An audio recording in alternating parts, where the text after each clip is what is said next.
Real score ng estado ng pag-iibigan ni Janine at Paulo. Endgame na nga ba?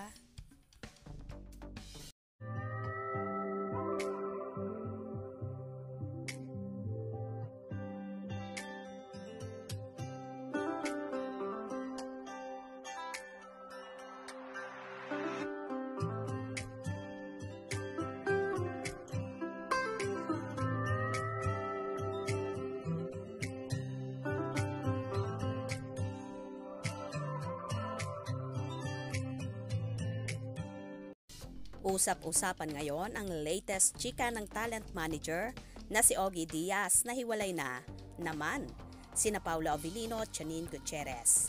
Sa latest episode ng Ogie Diaz Showbiz Update nitong linggo, Pebrero 18, ibinahagi niya ang kanyang nasagap tungkol sa estado ng relasyon ng dalawa. May narinig lang naman po ako. Si Paula Avellino at Janine Gutierrez ay nakakaloka.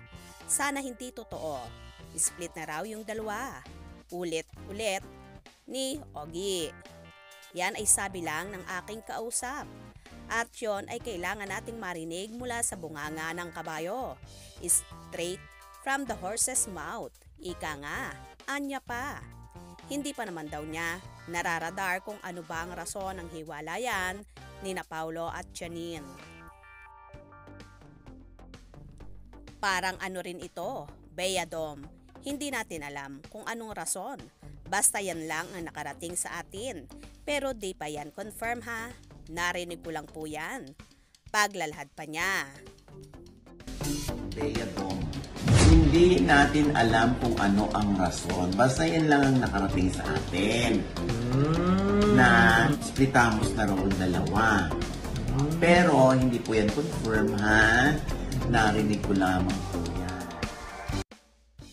Umugong ang chikang hiwalay na ang dalawa matapos mag-click ang chemistry ni na Paulo at Kim Chiu sa isang seryeng ginanapan nila na nasundan pa nga ng ikalawa nilang proyekto sa ilalim ng View at ABS-CBN na ipuproduce ng Dreamscape Entertainment. Matatandaan ay binunyag ni Janine sa isang interview na may special na connection sila ni Paulo. Inamin niya rin na nanligaw sa kanya ang aktor.